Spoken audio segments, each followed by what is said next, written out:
in terms of creating each personage differently, you really must rely on the story, on the primary text. And so with Shakespeare, that's very easy to go back to Juliet, to who she is. She's not yet seen 14 summers, but she, at the end of the play, has become probably the most mature, the wisest person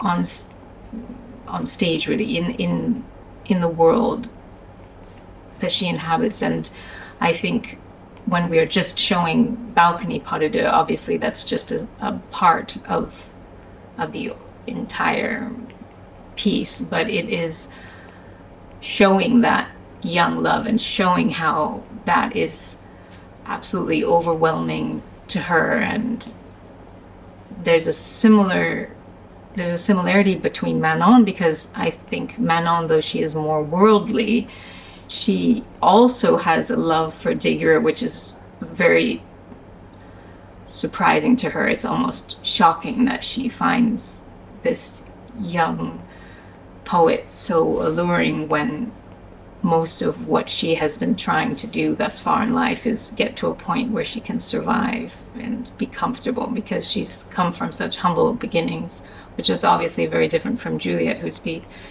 of an aristocratic family, and she's being betrothed to Paris, but then happens to meet Romeo. And this, we still use it in society if we're talking about true love, or if we're talking about the epitome of romantic love, we say Romeo and Juliet, because to die for each other is, we see that as the highest form, or I guess the most intense type of love. Manon's trajectory is different, because by the end of the ballet, by the end of their story, they've been through the time of youth, that they've passed through that magic phase, and Manon is absolutely destroyed at the end. She's riddled with probably tuberculosis and many other diseases. She's not glamorous. She's not stunningly beautiful the way she was when they first met. But he still loves her. And that's a different type of love. That's an enduring love. That's a love that goes beyond the superficial. Not to imply that Romeo and Juliet are superficial in their love, but it is so immediate, and it's such a small burst of time that we don't really know what would happen after. And I suppose that's the showing the difference. It's much easier to do in a full-length ballet, but within the pas de deux setting, to have to show that these are different people, though they might be close in age, though they might be both beautiful young women, they have completely different backgrounds, and they have different reactions to their circumstances, and that's informed from their previous life. And so I think that's, to me, the most important thing, is to show that there's a real distinction between Juliet, between Manon, between any role that I might do within. I'm sorry, that's a long-winded answer. And that's the most important thing for me, is that you cannot just play young happy girl. That's not how, for me, that's not enough, and that's not what I would always try to make it much more for myself, to understand a lot more about who I am and who that is. And you have to use your imagination, but you also have to really believe it, that you have become that person, and you have to invent a backstory, and that story then informs the way that you exist in the present.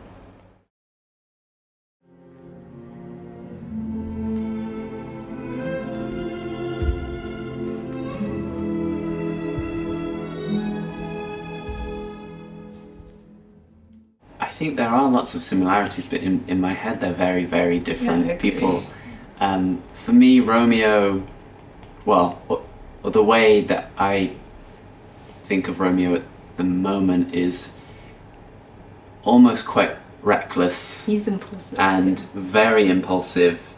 And like Sarah was saying, the time frame that we see them is quite short. So it's this extreme, almost reactionary